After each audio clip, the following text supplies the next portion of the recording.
अदालत के अंदर दलाइल दिए गए। शहबाज शरीफ साहब मुल्क के वज़ीर आज़म हैं, वो पाकिस्तान से यहाँ नहीं आ सकते। तारीखी रिमार्क्स ये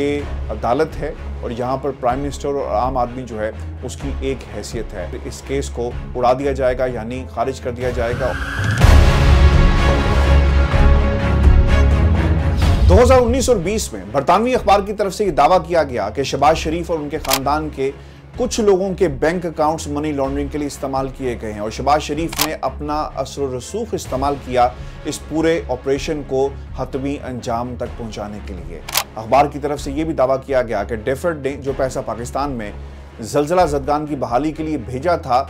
इसमें भी खुर्द-बुर्द के यानी करप्शन के शवाहिद मौजूद हैं और ये तमाम ऑपरेशन बर्मिंघम से ऑपरेट किया गया। वहाँ की एक मनी एक्सचेंज को इस्तेमाल किया गया। अखबार ने उन किरदारों की निशानदही की जो इस ऑपरेशन में मुलविस थे। और सबसे अहम बात यह है कि जब लोगों ने शहबाज शरीफ साहब से सवाल किया, सहाफ़ियों ने पूछा कि आपके बारे में बरतानवी अखबार ने यह दावा किया है तो इसमें कितनी हकीकत है, शहबाज शरीफ साहब जवाब नहीं देते। लंदन आ गए जहाज़ पकड़कर और यहाँ पर दुनिया की सबसे महंगी लॉ फर्म को हायर किया गया, कार्टर एंड रक को, और फिर डेली मेल के खिलाफ एक कानूनी कार्रवाई का बाकायदा आगाज़ कर दिया जाता है। पहली हेयरिंग के बाद यानी दोनों तरफ से जज ने जो दलाइल सुने, इस नतीजे पर पहुंचे और ये फैसला सुनाया कि जो इल्ज़ामात शहबाज शरीफ और उनके ख़ानदान पर लगाए गए ये वाकई संगीन नौयत के हैं और अब डेली मेल को अपना डिफेंस फाइल करना पड़ेगा। 2 साल का अरसा गुजर जाता है और इस अरसे में बरतानिया में लॉकडाउन था, पाकिस्तान में लॉकडाउन था, कोरोना की सूरत हाल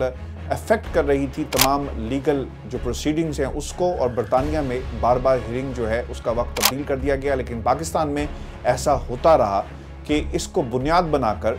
एक सियासत की गई और लोगों ने ये कहा कि शायद डेली मेल के पास डिफेंस मौजूद नहीं है। और फिर हमने ये देखा कि 14 फरवरी 2022 को डेली मेल अपना डिफेंस जो है वो दाखिल कर देता है, अदालत में जमा करवाता है और 49 पेजेस का जो दिफा था, डिफेंस था, वो शहबाज शरीफ के केस पे, और दूसरी तरफ अली इमरान के केस पे 80 पेजेस डिफेंस के तौर पर अदालत में जमा करवाए जाते हैं। अब मामला यहाँ पर आकर जो रुक गया कुछ अरसे के लिए, क्योंकि शहबाज शरीफ और उनके वकला और अली इमरान और उनके वकला की तरफ से इस डिफेंस का जवाब जमा करवाना था, लेकिन जवाब जो है वो जमा नहीं करवाया जा रहा। और अब जो अदालत के अंदर दलाइल दिए गए शहबाज शरीफ और उनके वकला की तरफ से, वो बार बार ये कहते रहे कि एक हमें स्टे ऑर्डर दिया जाए, क्योंकि हालात जो हैं, शहबाज शरीफ साहब मुल्क के वज़ीर आज़म हैं, वो पाकिस्तान से यहाँ नहीं आ सकते, जिस पर तारीखी एक स्टेटमेंट जो है, एक रिमार्क्स अदालत की तरफ से दिए गए और उन्होंने ये कहा कि ये अदालत है और यहाँ पर प्राइम मिनिस्टर और आम आदमी जो है उसकी एक हैसियत है। और फिर जो स्टे ऑर्डर की दरख्वास्त थी इसे खारिज कर दिया गया, यानी हुक्म इम्तनाई की दरख्वास्त को अदालत ने उड़ा दिया। और फिर सबसे जो इम्पोर्टेंट बात थी, इसमें 27,000 पाउंड का जुर्माना हुआ अली इमरान को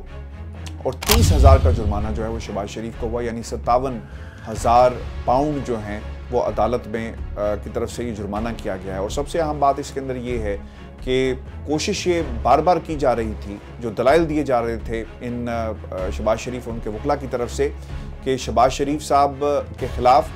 ये इंतकामी कार्रवाई की गई है और पाकिस्तान में जिस तरह हुकूमतें इन्वॉल्व रही तो लिहाजा इसका हकीकत से कोई ताल्लुक नहीं है। लेकिन सबसे अहम बात अब यहाँ पर यह है कि 13 तारीख तक अगर शहबाज शरीफ